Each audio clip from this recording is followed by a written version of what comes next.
Hello class 9 students. We are studying lesson number democracy lesson democracy of your civics और यहाँ पर हम पढ़ रहे हैं जो राइट्स के बारे में पढ़ रहे हैं। तो यहाँ पर rule of law and respect for rights, मतलब कानून का शासन होना चाहिए और रिस्पेक्ट होनी चाहिए अधिकारों के लिए।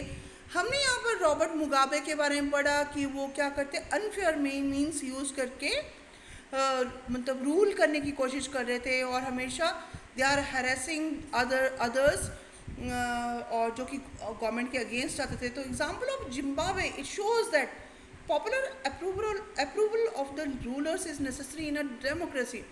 जो डेमोक्रेसी होती है, लोकतंत्र होता है, इसमें क्या होना चाहिए, जो पॉपुलर गवर्नमेंट होती है वो अनडेमोक्रेटिक नहीं होनी चाहिए। पॉपुलर जो गवर्नमेंट होती है वो अनडेमोक्रेटिक प्रिंसिपल्स को यूज़ कर लेती है। पॉपुलर जो लीडर्स होते हैं, जो प्रसिद्ध होते हैं जनता में, ऐसे राजनेता, वो ऑटोक्रेटिक भी हो सकते हैं, मतलब वो अपना सिंगल पर्सन का रूल चल सकता है। तो अगर हमें डेमोक्रेसी को असेस करना है तो हमें इलेक्शन प्रोसेस को शुरू करना चाहिए। तो ना हम यहाँ पर जैसे देख रहे हैं, तो everyone should be equal in the eyes of law.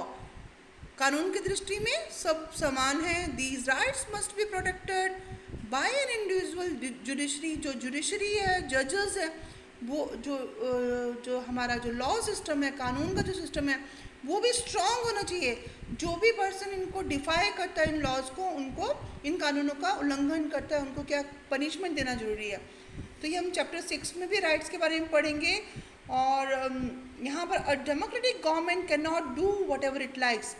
एक जो लोकतंत्रीय सरकार है, वो जो चाहे वो नहीं कर सकती, simply because it has won an election. इसलिए कि वो जीत गई है इलेक्शन में, चुनाव जीत गई है, तो वो जो अपनी मनमर्जी कर सकती है। नहीं, ऐसा नहीं हो सकता। It has to respect some basic rules. उसको कुछ बेसिक जो रूल्स होते हैं उसकी रिस्पेक्ट करनी पड़ेगी। It has to respect some guarantees to the minorities. देखिए हमारे संविधान में, कॉन्स्टिट्यूशन में भी जो माइनॉरिटी पीपल होते हैं, जो अल्पसंख्यक होते हैं, उनको कुछ राइट्स, अधिकार मिले हैं। तो उनको जो अधिकार मिले हैं उसको उनको रखना भी है, गारंटी देनी है कि नहीं, आपके राइट्स को फुलफिल किया जाएगा, आपके अधिकारों को कोई छेड़ेगा नहीं। तो every major decision has to go through a series of consultation. अगर कोई डिसाइड करना है, कोई निर्णय लेना है, तो उसके लिए कंसल्टेशन की जरूरत है और लोगों को कंसल्ट करना है। Then they have to take the decision. Okay, तो this is very much important. हर जो ऑफिस बियरर है, जितने भी ऑफिसर्स हैं, दे हैड सर्टेन राइट्स और रिस्पॉन्सिबिलिटीज़, और उनकी कुछ कर्तव्य भी हैं जो हमारा कॉन्स्टिट्यूशन निर्धारित करता है।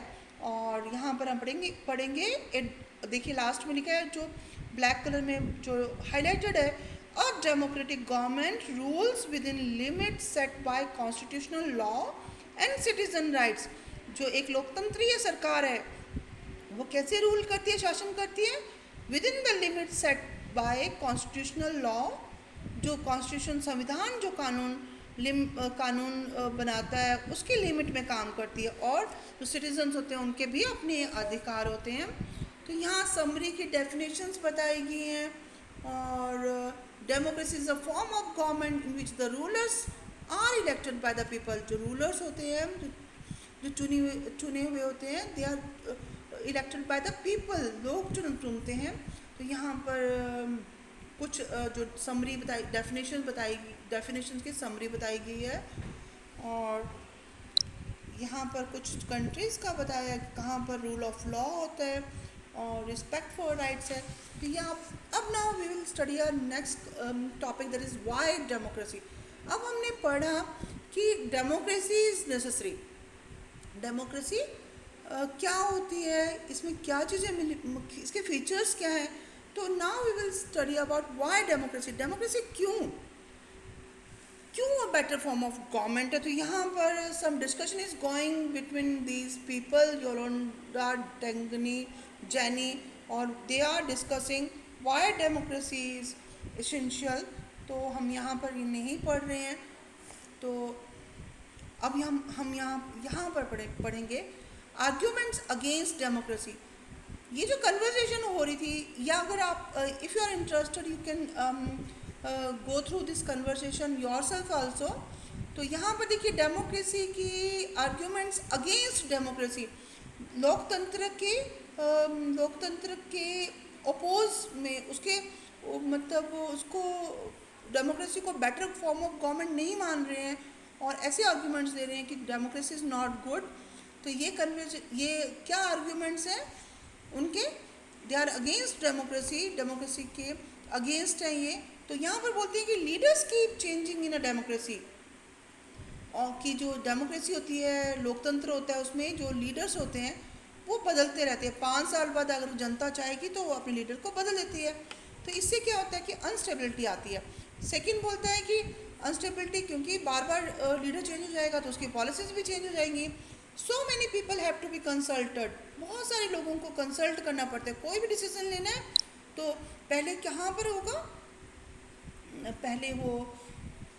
पहले वो पार्लियामेंट में डिसाइड होगा, देन वो राज्यसभा में, लोकसभा, फिर राज्यसभा, देन प्रेसिडेंट की अप्रूवल के लिए जाएगा। तो यहाँ पर क्या होता है कि बहुत सारे लोगों को कंसल्ट करना पड़ता है, और तो इसलिए इसे देरी हो जाती है किसी चीज़ में। और नेक्स्ट देखिए, democracy is all about political competition and power play. लोकतंत्र में क्या है, राजनीतिक कंपटीशन है, प्रतिस्पर्धा है, और पावर प्ले मतलब अपनी पावर शो करते हैं। और यहाँ पर मॉरलिटी नहीं है, नैतिकता। आप मॉरल वैल्यूज़ पढ़ते हैं ना, लेसन मॉरल वैल्यूज़ होती है ना, जो मतलब आप नैतिक मूल्य होते हैं एक पर्सन में, जो सच बोलता है, अच्छे रास्ते पर चलता है, तो वो सब नैतिकता उनमें ख़त्म हो जाती है। Elected leaders do not know the best interest of the people. जो इलेक्टेड लीडर्स होते हैं उनको लोगों के बारे में, लोगों के हितों के बारे में नहीं पता चलता। It led to bad decisions, उससे निर्णय जो होते हैं वो सही नहीं आते। डेमोक्रेसी लीड्स टू करप्शन होता है भ्रष्टाचार, बेईमानी। डेमोक्रेसी में इसके थ्रू पॉसिबल है, क्योंकि ये इलेक्टोरल कंपटीशन पर डिपेंडेंट है। इलेक्टोरल मतलब जहाँ यहाँ पर जो चुनी हुई सरकार होती है, तो यहाँ पर भ्रष्टाचार भी पॉसिबल है। पैसे खिला करके लोग क्या करते हैं कि अपने साइड कर लेते हैं। Ordinary people they do not know what is good for them. और जो ऑर्डिनरी लोग होते हैं उनको पता ही नहीं होता कि वो क्या उनके लिए सही है, क्या गलत है। तो यहाँ पर डेमोक्रेसी जो है, it's not a magical solution for all the problem. Democracy जो है वो सारी चीज़ों जादुई हल नहीं है सब चीज़ों का। ये हमारे देश में पॉवर्टी को ख़त्म, गरीबी को ख़त्म नहीं कर सकती। डेमोक्रेसी जो है लोग अपना डिसीजन लेते हैं। तो यहाँ पर डेमोक्रेसी के अगेंस्ट ये सारी जो आर्ग्यूमेंट्स दी गई हैं। अब आर्ग्यूमेंट्स फॉर डेमोक्रेसी क्या कह रहा है कि डेमोक्रेसी के फेवर में, कि democracy, Y democracy is good. तो अगर हम चाइना के बारे में पढ़ें तो चाइना का में जो 1958 से लेकर 61 में फैमिन अकाल आया था, ये वर्स्ट रिकॉर्डेड अकाल था। इसमें बहुत नियरली 3 करोड़ पीपल डाइड। और इंडिया की जो इकोनॉमिक कंडीशन भी अच्छी नहीं थी, पर इंडिया में ऐसा अकाल नहीं आया, बिकॉज यहाँ की जो गवर्नमेंट की पॉलिसीज़ थी, डेमोक्रेटिक गवर्नमेंट थी, एग्जिस्टेंस ऑफ डेमोक्रेसी जो थी इंडिया में, उसके कारण क्या, चाइना एक कम्युनिस्ट कंट्री है, तो उसके कारण यहाँ पर जो पॉलिसीज़ थी they were in the favour of these people. तो यहाँ पर democracy best form of government क्यों कहा जाता है? A democratic government is a better government because it is more accountable form of government. Democracy, लोकतंत्र एक अच्छी सरकार देता है, एक अच्छी तरह की गवर्नमेंट है, बिकॉज ये लोगों के प्रति उत्तरदायी है, अकाउंटेबल फॉर्म ऑफ गवर्नमेंट। अगर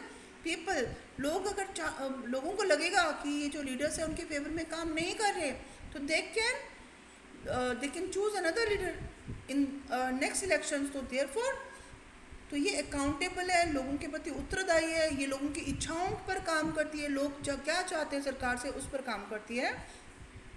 तो यहाँ पर एक और रीज़न है why democracy should lead to better decision than a non democratic government. Democracy में क्या होता है, कंसल्टेशन करते हैं, डिस्कशंस होती हैं, कंसल्ट करना, एक दूसरे से बातचीत कर रहे हैं, डिस्कशंस कर रहे हैं, कई प्रॉब्लम्स, कई मीटिंग्स होती हैं, फिर वो सब मिलजुल के एक निर्णय लेते हैं। तो इसलिए दस democracy improves the quality of decision making. जो डेमोक्रेसी लोकतंत्र है वो डिसीजन मेकिंग, निर्णय क्षमता को, निर्णय लेने की जो प्रक्रिया होती है उसको इम्प्रूव करता है। मतलब निर्णय जो है स्टेप बाय स्टेप ले लिया जा रहा है, पहले पार्लियामेंट देन राज्यसभा, देन अपर ये राष्ट्रपति के पास जाता है। तो इस तरह से निर्णय जो है पूरा सोच समझ के लिया जाता है। तो यहाँ पर थर्ड आर्ग्यूमेंट भी है, democracy provides a method to deal with differences and conflicts. लोगों के बीच में बहुत सारे वो होते हैं, डिफरेंस होते हैं, मतलब दे आर